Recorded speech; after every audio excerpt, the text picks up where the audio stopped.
Hello, and welcome back to our weekly broadcast of Chrysalis, the family adventures, where you listen while I read the next adventure or set of adventures our characters find themselves in. In episode 29, Beware the Beast, the huge explosion, damage control, various characters face significant challenges. To set us up, in a rather long recap, Mike, after losing his job due to a sexual harassment complaint, was struggling with his new reality and the strain on his relationships. Dr. Morfield discusses with Kamala the impact of Samantha's post traumatic stress disorder on her. And Joey um, was talking to his son, Josh, by having him complete household chores despite Josh's reluctance. Giselle, finally inside Jenny's house with her, having sought a break from her stressful home life, but passing out when Jenny didn't answer, is now dealing with her mother's critical phone call in which mom gets Giselle's relationship with Joey all wrong.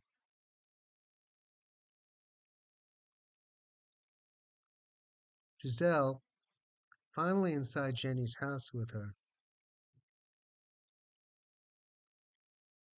having sought a break from her stressful home life, but passing out when Jenny didn't answer, is now dealing with her mother's critical phone call in which mom gets Giselle's relationship with Joey wrong. I think I just read that.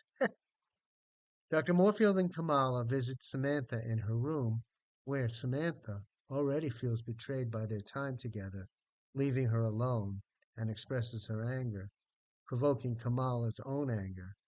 Dr. Morfield explains the need for Kamala to get support with the impact of Samantha's PTSD. Samantha betrays Kamala's traumatic secret, leading to a deeper understanding on Dr. Morfield's part, emphasizing the importance of support and therapy for both girls, expressing his own sense of their unique bond, and encouraging them to work together for their well being. Joey expresses concern over his grandson Josh's behavior and the potential negative influence of Mike's past indiscretions, trying to instill a sense of responsibility in Josh by trying to teach him how to clean up while also telling Mike, who, strained and defeated by his firing, is reluctant to go to the store after his last overwhelming experience, Joey imparting strong common sense while not accepting Mike's whining. In a tender moment, Giselle and Jenny's deepening friendship is revealed as they find solace in each other's company. Now let's give a listen. Fade in. Voiceover. Previously on Chrysalis, the Family Adventures.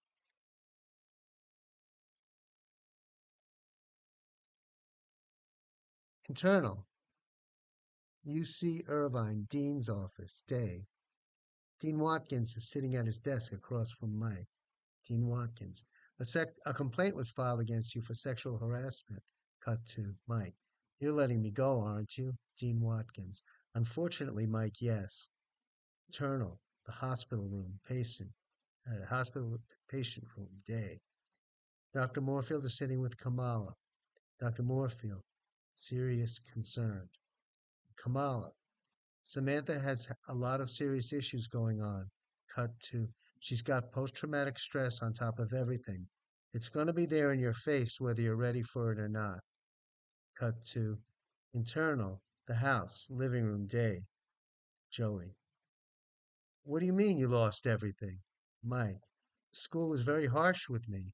They cut everything because, according to what the dean had told me, they were facing a very damaging lawsuit if this went public. Cut to, Mike. I may have to pull back some of my support. Cut to Joey. Dad, stop stressing. I'll ask Ma for help. Mike, upset. No. Cut. They're going to go to college even if it's on the last penny I got. Joey. You're being foolish, Dad. Ma's around and can help. I wish you two would put aside your stupid quarrel. Internal, hospital, patient room day. Dr. Morfield is sitting with Kamala. Dr. Morfield. Post-traumatic stress disorder is a very pernicious health disorder. That means that although in many cases it can improve with treatment on a steady slope, many people unfortunately get repeated relapses. Kamala's attention and interest are piqued. Dr. Morfield. You could easily not see them coming. Cut to Kamala. Don't worry. Cut to Samantha's someone I love. Cut to I'm in it for the long haul. Internal, the house, living room, day. Joey getting up. I think it's time for a beer. Cut to I better check on the kid too. He's probably already eaten us out of house and home, which ain't gonna bode well for you, I guess. Which reminds me, I gotta find my wife. Mike. Oh my God, that's right. She disappeared too. Thought she'd be back by now. Joey. Welp, then you've got yourself your first chore. Mike. What? You want me to find Giselle? Joey. No, I meant go shopping. Come, let me show you why. He goes into the kitchen. Mike gets up and follows. Internal, the house, kitchen, night.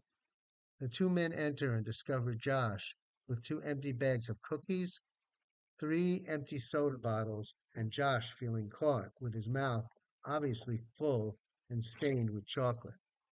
Cut to Joey. Signals toward fridge to Mike. Come, look. Cut to Joey, to Josh. Now that you've got all that sugar energy in you, you can start scrubbing your room. Caption. And now, continuing on in and out of the cocoon. Theme music slash display. Caption. The family adventure continues. Giselle, slumped across Jenny's couch, is talking on her phone. Jenny is in the background, straightening up around her but keeping tuned in to the conversation. Giselle. I got really scared when you didn't pick up. And this one must have been sleeping like any normal person after a night on the town, just trying to get a break. Roseanne, Giselle's mom, voiceover, filtered. What one? Giselle, oh, I'm sorry. Jenny, listens for a response. Goes on. My friend who's taking care of me so that I can get some rest, which I can't get at home, which is why I left. Now you get it? Roseanne, Giselle's mom, filtered. Dang, why can't you get rest at home? Speaking of what normal people would do. Jenny, in all fairness, sorry to cut in. Kids today are not like we used to be. Roseanne, Giselle's mom, voiceover, filtered.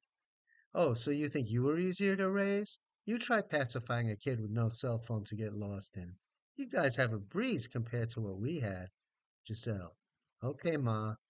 Roseanne, Giselle's mom, voiceover, filtered. So is your husband cheating on you or not? Well, what am I saying? You'd never find out if he was. Giselle, he's not cheating. He's just busy and it's just a pain in the ass. So what else is new? It's the kids that got me to come here. All I wanted was a place to crash. Roseanne, Giselle's mom, voiceover, filtered. And give Joey the chance to bring his girlfriend into your bed? Sharp thinking on your part. Giselle, no, Ma. You got it all wrong. He's not cheating. If anybody's going to be cheating, Roseanne, Giselle's mom, voiceover, filtered. Well, it ain't going to be you. You're too You're just not that kind of person. You wouldn't be able to pick up anybody. Giselle. All right, Ma, I'm just going to hang up if you're going to insult me. Plus, I still need to get that sleep I haven't gotten in years. I just called you because Jenny wasn't answering at first, and I was just too upset and out of it. Roseanne, Giselle's mom, voiceover, filtered. Well, excuse me for having a life. So what was up with the kids? Giselle, I can't even get into it. I'll tell you another time. I just freaked out and wasn't thinking straight because the house was total chaos and I was desperate for sleep. Plus, really scared because I didn't know anyone else I could turn to. Roseanne, voiceover, filtered. I told you it was a bad idea to settle in California. Should have come home and grown up a straight Christian girl. Um, Giselle, what do you mean grown up? I was pushing 30 in case you forgot. I was a mature adult woman choosing a mostly mature adult man. You mean to tell me those men back home are any better? Joey's responsible. For a man, he earns a paycheck. He's running an auto repair business. Roseanne, Giselle's mom, voiceover filtered. What kind of career is that? You married down. You could have married a banker, a pastor, a real businessman with a desk. Giselle, come on, Ma. Life's changed a whole lot since everybody worked in an office. Besides, Joey's got his own office with a desk. Roseanne, Giselle's mom, voice over filter. Oh, come on. You mean that ramshackle, dirty, greasy counter that he's got to stand at just to be at? I mean a private office with a computer and real office chairs and a carpet. Giselle, plus I am a straight Christian girl. Just because I live here doesn't mean I can't be straight up and normal. Jenny smiles knowingly. Giselle quietly to Jenny. Not a word to anyone. Roseanne, Giselle's mom, voice over filter. Oh, yeah? Well, how come you went drinking and told me you have no place to stay? What do you expect me to believe? Giselle. Hey, everybody needs a break once in a while. Roseanne, Giselle's mom, voice over filter. Not with Jesus, you don't. Giselle. Okay, Ma, I'm going to hang up. Thanks for calling me back. Jenny laughs, shaking her head slightly. Internal, hospital, Samantha's room, night. Dr. Morfield and Kamala enter. Samantha, lying in her bed, crying, immediately turns away from them and pulls the covers around her to shield herself. Kamala immediately goes over to her, sits by her, and tries to hold and comfort her, but Samantha pulls away. Dr. Morfield keeps his distance and observes. Samantha, partially muffled. What took you so long? Kamala, trying to massage her neck, shoulder region. Honey, I'm sorry.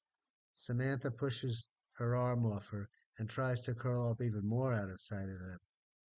Kamala, turning to Dr. Morfield. What do I do? Dr. Morfield, with professional kindness. Samantha? He waits briefly through the uncomfortable silence as Kamala also waits and Samantha won't talk. Dr. Morfield.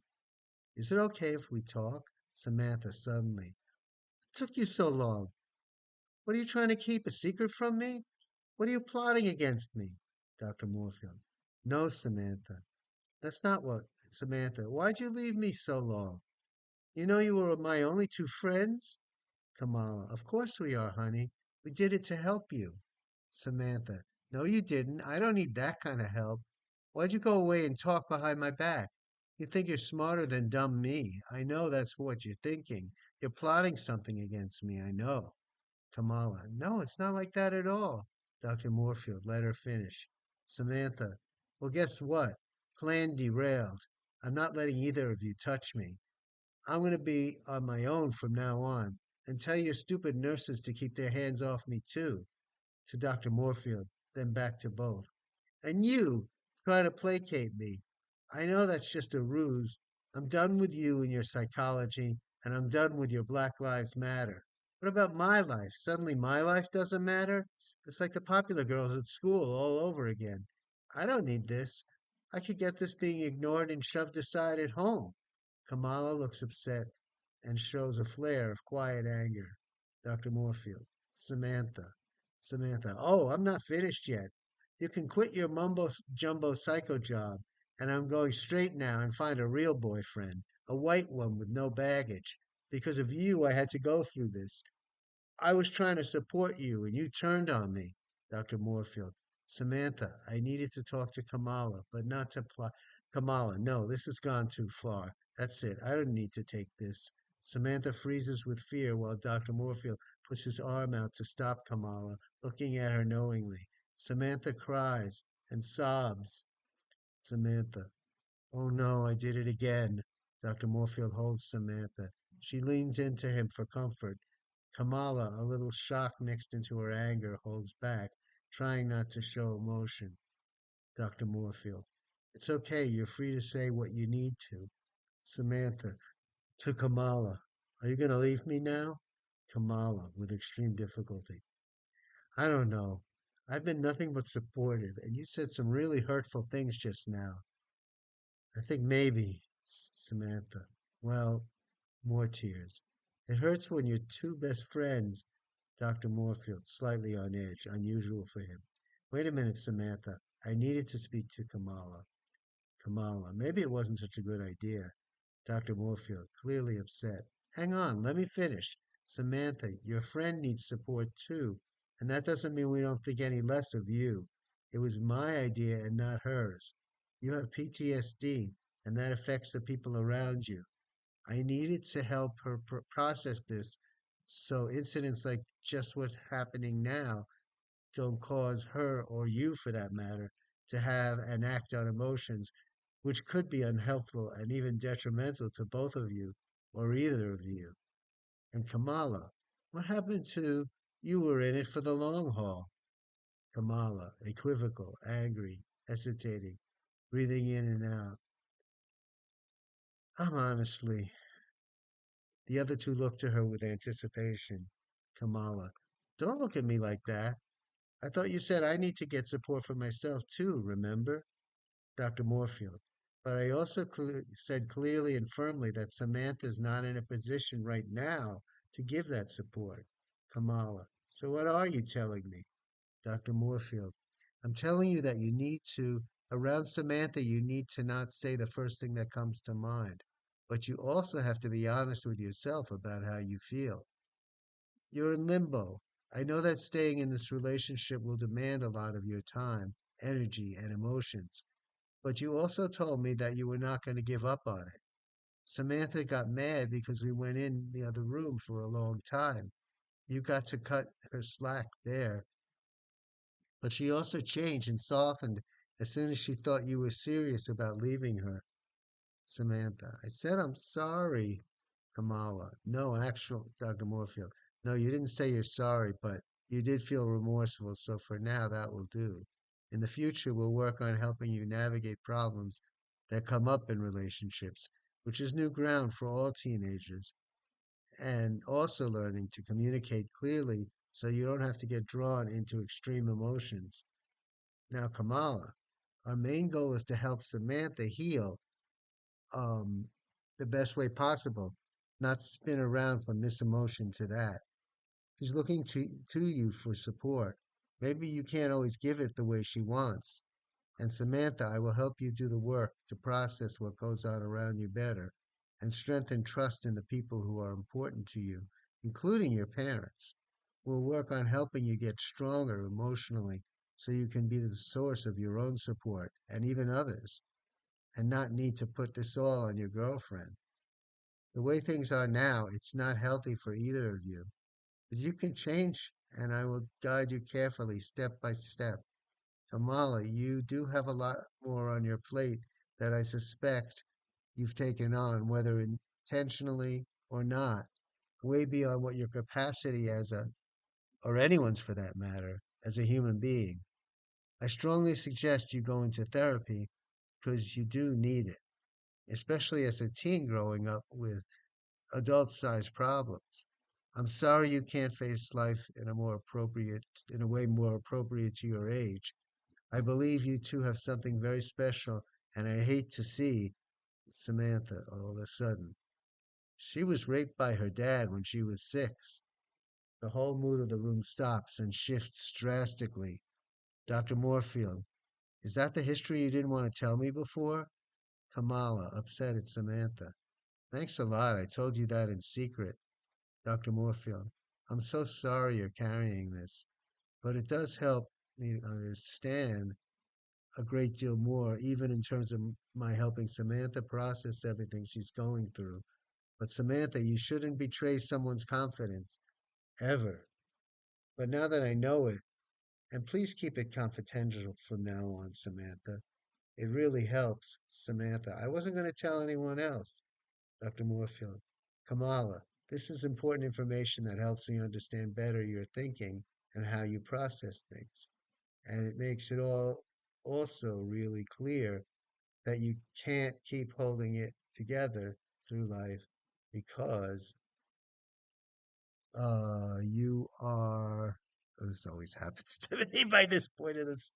Okay, very strong. It's going to make life more difficult and painful and difficult. You need to seek out and accept emotional support because you're going to need it more and more to function and be happy in today's world. Kamala. All right. I gotta process this. Give me some time, Dr. Morfield. All right, that's fine. But I just want to leave you with this thought. Do you want to process it alone? It helps to bounce it off someone else. And this is a very safe environment. It doesn't have to be me. You can look around and I can give you some references if you'd like. Your life is filled with two big assaults, some tough realities, both chosen and unchosen, and now you are with someone who requires special support. It's a lot to carry alone. You're together because you both feel in very different ways like an outsider to society, which is really toxic in a teenage environment where fitting in is so much of an issue that we sometimes forget to care for ourselves and cherish who we are. Kamala smiles in recognition, that trying desperately to hold back tears. Dr. Morfield, and you even mentioned it just now, Samantha. Samantha, I did? When? How? Dr. Morfield, you see in each other a fellow marginalized person, and that draws you, starts to tear up with emotion, to each other. I'm sorry. The girls feel his caring and love. Samantha, especially, whose tears are now of identification. I really want you to succeed in your love because it will send a strong message to so many people. But what matters most is the happiness of each of you, and I am doing everything I can, way beyond my professional duties to either of you, because I really care about both of you from the bottom of my heart. Samantha moves toward the side of the bed, closer to them, and gets up and puts her arms around him, and hugs him. Samantha, thank you, doctor. Kamala is processing all this, detached. Samantha, come on, honey. Please join us. This hug's for you, too. Kamala accesses and leans in, albeit semi reluctantly, to join the hug, still tense and detached. Dr. Moorfield extends his arm around her, and Samantha very passionately leans into her, holding her tight. Samantha, don't be afraid. It's going to be all right. We're all human. Dr. Moorfield steps back from the hug, leaving the two girls to each other, Samantha clinging to Kamala, who is still in discomfort. Dr. Moorfield, wow, whatever this was, this is exactly the support you need, Kamala. I'm really surprised because I had warned her not to expect anything like this from you, but I'm glad I was wrong.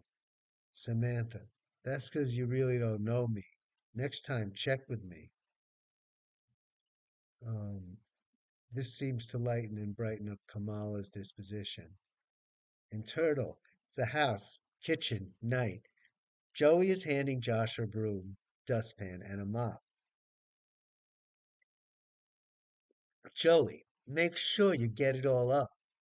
I'm going to train you for real work because between your grandpa getting fired and you're always doing something stupid, college is just not on your horizon.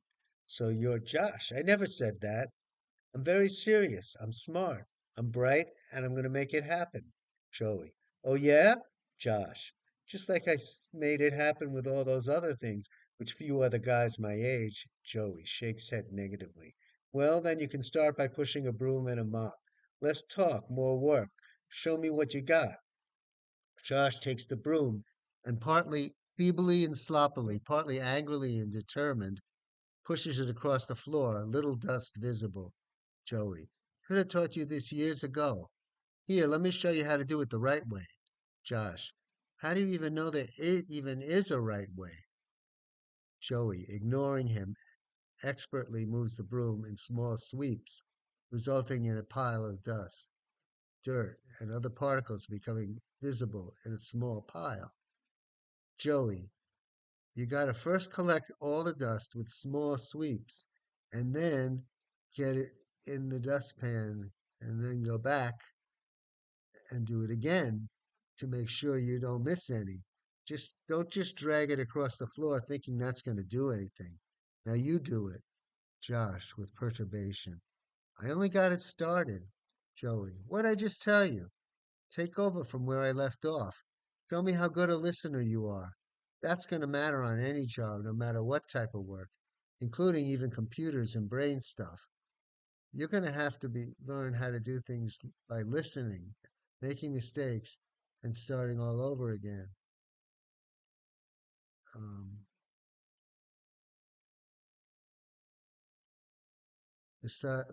Bosses don't like that. Excuse me, making mistakes, starting all over again, and no talking back. Bosses don't like that. I even fired a good worker because he thought he knew better what was good for the store. Josh, you're not like most bosses. Joey, what I say? Move. Come on. Ain't got all day. You already docked 10 minutes for your bullshit. You want to make it another 10? Josh tries to sweep in small sweeps, like Joey showed him. Not as well as Joey did it. Joey, nah, not like that. You gotta put your heart and soul into it. Josh, how do I put my heart and soul into something I hate? Joey, you force yourself because if you don't, there ain't gonna be no school for you except boot camp, which actually isn't the worst way. Josh tries it again, trying to do small sweeps, looking frustrated and confused. Joey, pay attention. Look for the dirt. Don't just move a mop aimlessly. It's a miracle any girl came looking for you. His phone rings. Joey, yeah, what is it? You at the store? Intercut, internal, supermarket aisle, night. Mike is with a big shopping cart filled with a few items, a hardly impressive amount, looking lost and depressed. Mike, I'm having trouble finding a few things. Joey, so? Mike, I thought maybe you can help. Joey, help you? What are you, an invalid? You want me to drop everything and come over there? What was the first point? What was the point of sending you in the first place? Suddenly catching sight of Josh. Hey, where do you think you're going? Josh, I gotta go to the bathroom. Joey, oh no, you don't. There'll be plenty of time for that when you digest all that crap you just plowed into you and you start belching. You can stay put and finish the job to Mike. And as for you, buddy boy, buddy man, whatever you are, why don't you just ask somebody? Mike, there's nobody here to ask. Every time you go over to them, they brush you off and say they're sorry. They're busy. Or they say they'll get someone who can to help, but no one ever comes. Joey, uh, first part to Josh. And this is a college professor. You sure you still want to go to a place where you get taught by idiots like this? Hey, I got an idea. Have you ever thought of asking a customer?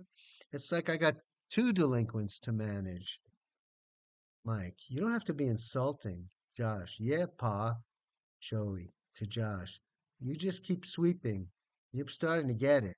Josh, with urgency, I gotta pee, really, Dad. You don't want another accident. Mike, no, you don't want that, Joey. Joey, all right. You just finish up here, and then you pee, and then it's time to do the big cleanup of your room, top to bottom. I'm going to inspect, so don't try to cut corners this time. Josh, running to bathroom. Thanks. Joey, wait a minute, I didn't say that, but he's already gone. Mike, I'm sorry, Joey. I'm just not myself. Um, I'm sorry. Oh, God. I can't get rid of this fatigue. All right. I'm sorry, Joey. I'm just not myself since this happened. Joey, you trying to cheer me up? Um, well, guess what? Whatever you turned into, I don't like that person either.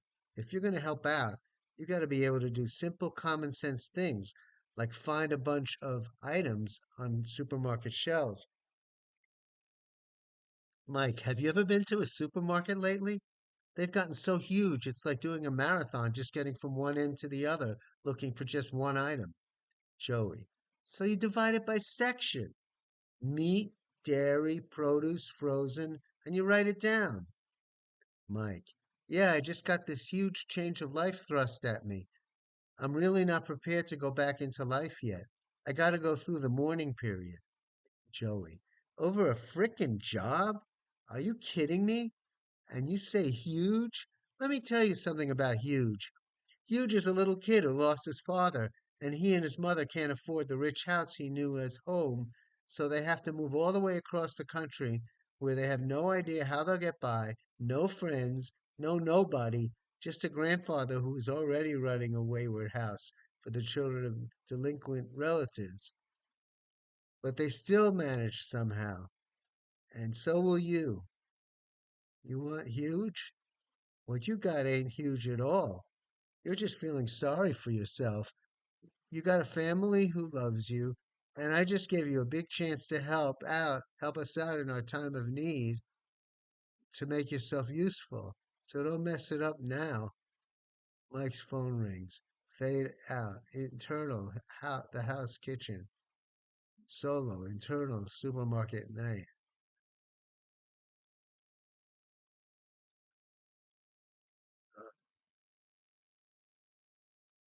Mike, gotta go, Joey. Hello? Arnius? What's going on? Pause. Listens. Yeah, I know. I had to take a permanent leave of absence. It was very sudden. I'm sorry I was unable to get in touch with you. Pause. Yeah, I know, Arnie. Please forgive me. I'm having a rough time right now. Maybe we'll have a chance to talk about it sometime. Sometime. Pause. It's a family matter. I can't really go into it now. Pause. It's all in the family. The school had nothing to do with it. Yeah, I know it's got to be rough for you. Just be creative. I have faith in you. Okay, thanks. But if you want to help me find grocery items, hello, Arnie? To self. How do they manage to hang up without me hearing anything? I know my hearing aids are in and turned up. Internal, Jenny's house, bedroom, night. Giselle and Jenny are in Jenny's and Tom's bed together, under the sheets lying closely next to each other. Giselle, I'm still afraid Tom's going to walk in on us.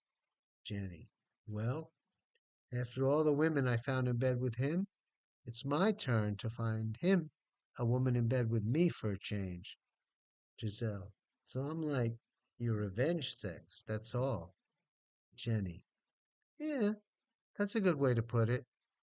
Fade out. Wow, that was something else. Well, guys, we got to sign out now, and I do appreciate it. Please be well, and I look forward to sharing with you the next episode next week. Bye.